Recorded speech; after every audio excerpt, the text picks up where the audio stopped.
ରାତି ଅଧରେ କାହାରିକୁ କିଛି ନ କହି ରାଜରାସ୍ତାରେ କିଟମିଟ ଅନ୍ଧାର ଭିତରେ ଚାଲି ଚାଲି କୁଆଡ଼େ ବାହାରିଛି ମାଟି।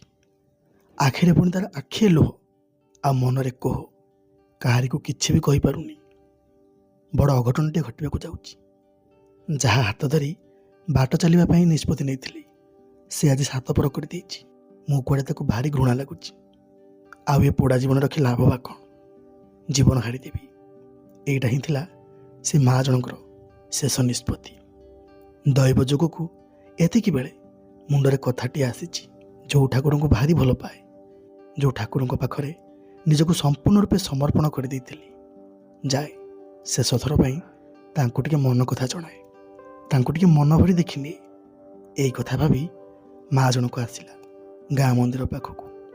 ସେ ହଟିଆ ଠାକୁର, ସେ ମନୁଆ ଠାକୁର ମହାପ୍ରଭୁ କାଳିଆ ସାଆନ୍ତଙ୍କ ଆଗକୁ। ମନ୍ଦିର ତ ପହଡ଼ ପଡ଼ି ସାରିଛି। କହିବି କାହାକୁ, ଶୁଣିବ ବା କିଏ? ତଥାପି ତାର ପୂର୍ଣ୍ଣ ବିଶ୍ୱାସ ଏଇଠି ଥାଇ କହିଲେ ବି ସେ ମୋ କଥା ଶୁଣିବେ।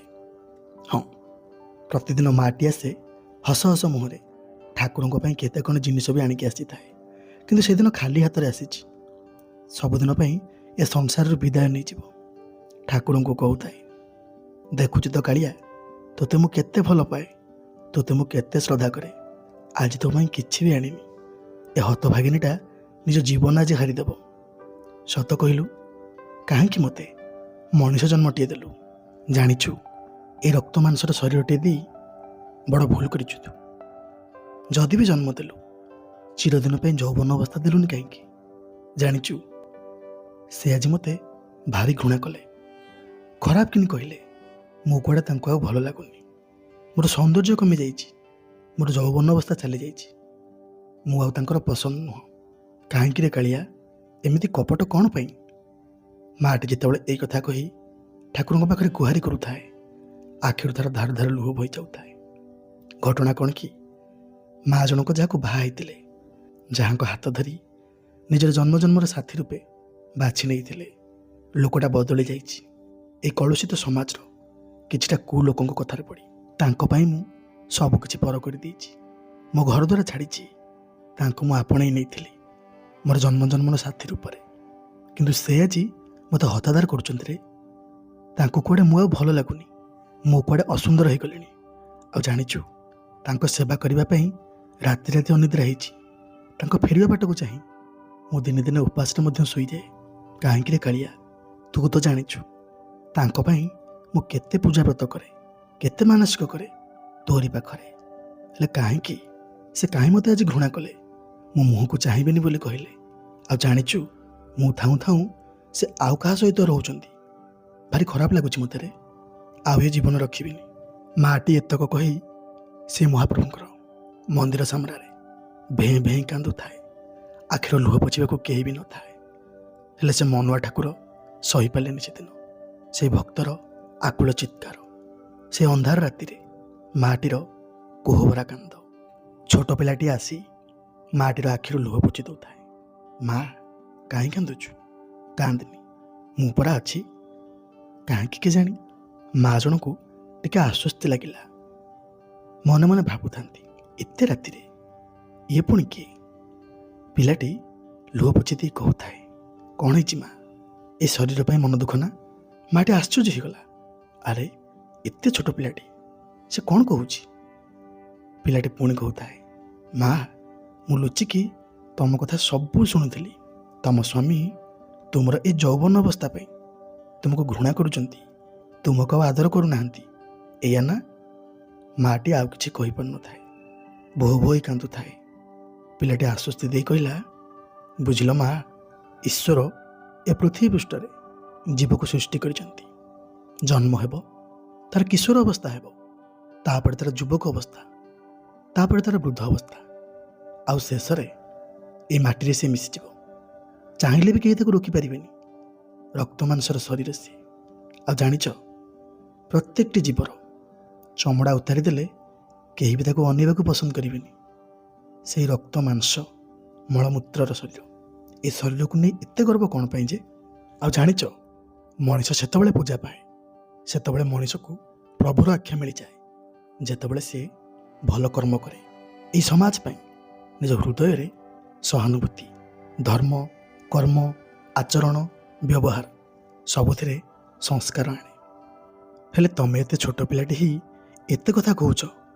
ସେ କିନ୍ତୁ କିଛି ବି ଜାଣନ୍ତିନି। ତାଙ୍କର କେବଳ ସୁନ୍ଦର ସ୍ତ୍ରୀଟିଏ ଦରକାର। ମୁଁ କାଳେ ଭାରି ଅସୁନ୍ଦର ହେଇଗଲିଣି। ନାଇଁ ମା, ସେମିତି କିଛି ବି ନୁହେଁ। ଏସବୁ ତାଙ୍କ ମନର ଭ୍ରମ। ଏ ସଂସାରର ମୋହମାୟା ରୂପକ କାଳ ତାଙ୍କୁ ଗ୍ରାସି ଦେଇଛି। ସେଇଥିପାଇଁ ସେ ଏମିତି ହେଉଛନ୍ତି। ତା କୁନି କଣ୍ଠରେ ଯାହା ବି କହୁଥାଏ ମା ଜଣକ ସବୁ ଶୁଣୁଥାନ୍ତି, କିନ୍ତୁ ତାଙ୍କ ମନରେ ପାଇଥିବା ଆଘାତକୁ ରୋକି ପାରୁନଥାନ୍ତି। ଯେତେବେଳେ ସେହି ସବୁ କଥା ମନେ ପଡ଼ିଯାଉଥାଏ ବୋହ ବୋହି କାନ୍ଦୁଥାନ୍ତି। ସେ ପୁଣି କହୁଥାନ୍ତି, ମୁଁ ନିଷ୍ପତ୍ତି ନେଇଛି ମାନେ ଆଜି ମୋ ଜୀବନ ହାରିଦେବି, କାହାରି କଥା ବି ଶୁଣିବିନି। ପିଲାଟି ପୁଣି କହୁଥାଏ, ଆଚ୍ଛା ତାହେଲେ ଏଠାକୁ କ'ଣ ପାଇଁ ଆସିଥିଲ? ଯଦି ତୁମର ଜୀବନ ହାରିବାର ଥିଲା ସିଆଡ଼େ ସିଆଡ଼େ ଚାଲି ଯାଇଥାନ୍ତ। ଆଉ ଜାଣିଛ, ଜୀବନ ହାରିବା ସବୁଠାରୁ ମହାପାପ। ମା ଜଣକ ପୁଣି କହୁଥାନ୍ତି, ଆକୁ କହିବିନି ତ ଆଉ କାହାକୁ କହିବି? ଏ ହିଁ ତ ମୋତେ ପୃଥିବୀ ପୃଷ୍ଠକୁ ଆଣିଛି। ମୋ ବାପା ମାଙ୍କ କୋଳରେ ମୋତେ ହିଁ ଜନ୍ମ ଦେଇଛି। ଆରି ପାଖରେ ଗୁହାରି କରିବିନି ତ କାହାକୁ କହିବି? ସତ କଥା କହିବାକୁ ଗଲେ ତାକୁ ମୁଁ ଭାରି ଭଲ ପାଏ, ମୋ ଜୀବନଠାରୁ ବି ଅଧିକ। ଭାବିଲି ଶେଷ ଥର ପାଇଁ ତାକୁ ଟିକେ ମନ ଭରି ଦେଖିନିଏ ବୋଲି। ଛାଡ଼, ସେ ତ ଭିତରେ ଅଛି। ଛୋଟ ପିଲାଟି ପୁଣି କହିଲା, ବୁଝିଲ ମା, ତମ କଥାରୁ ଲାଗୁଛି ତମେ ଏବେ ବି ବଞ୍ଚିବା ପାଇଁ ଚାହୁଁଛ, କିନ୍ତୁ ମନରେ ପାଇଥିବା ଆଘାତ ଯୋଗୁଁ ନିଜ ଆତ୍ମହତ୍ୟା କରିବାକୁ ଯାଉଛ। ସେମିତି ଭୁଲ ଜମା ବି କରନି।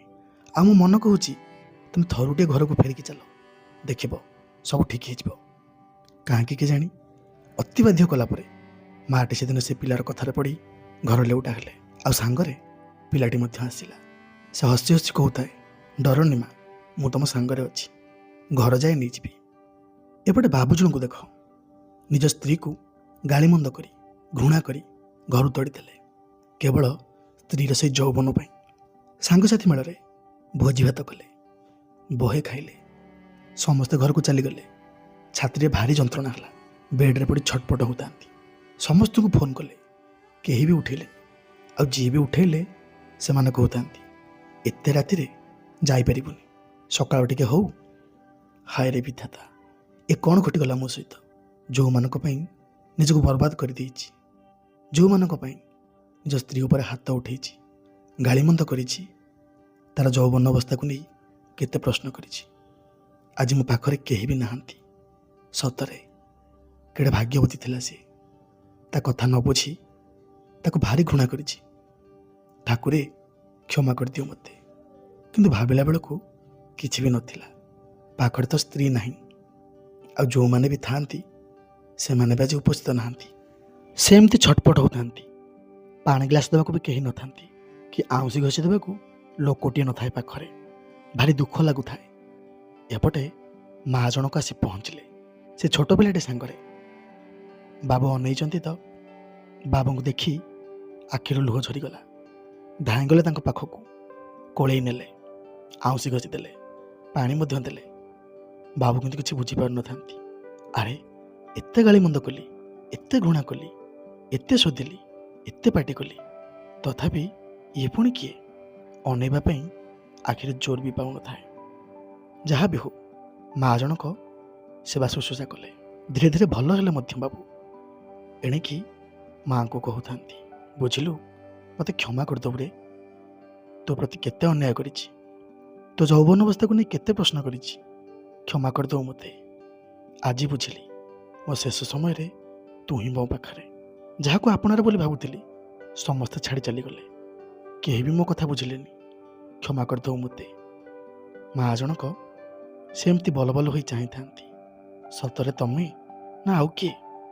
ହେଲେ ତମେ ଲୋଉଟିକି କେମିତି ଆସିଲ? ତମେ ପରା କହିଥିଲ ଆଜି ଜୀବନ ହାରିଦେବ ବୋଲି। ସେ ମୋତେ ଫେରାଇ ଆଣିଲା।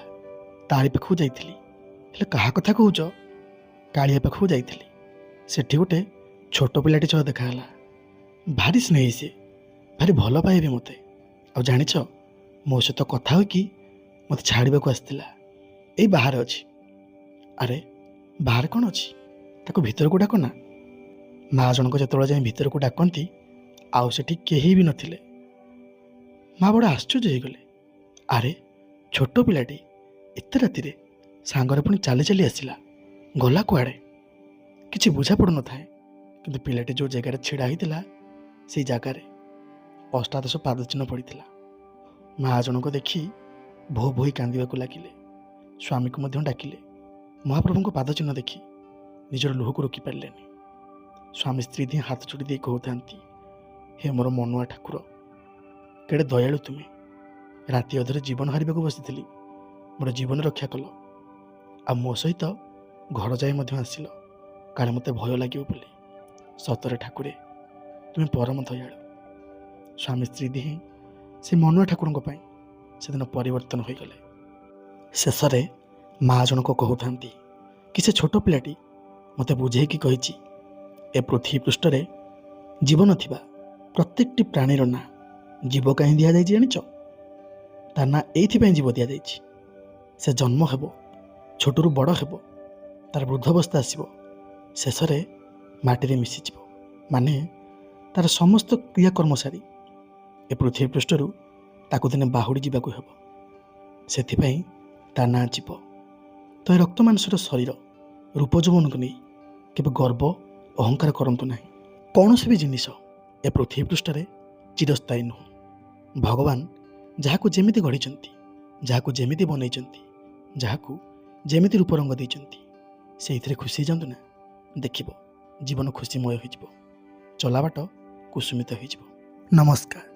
ଯଦି ଭିଡ଼ିଓଟି ଆପଣମାନଙ୍କୁ ଭଲ ଲାଗିଥାଏ ଜଣାଇବେ ନିଶ୍ଚୟ। ଆଉ ଯଦି କଥା ଛଳରେ ସାମାନ୍ୟ ମଧ୍ୟ ତ୍ରୁଟି ଥାଏ କ୍ଷମା କରିବାକୁ ଅନୁରୋଧ। ମହାପ୍ରଭୁ ସମସ୍ତଙ୍କର ମଙ୍ଗଳ କରନ୍ତୁ, ସମସ୍ତଙ୍କୁ ଭଲରେ ରଖନ୍ତୁ। ଜୟ ଶ୍ରୀ ଜଗନ୍ନାଥ।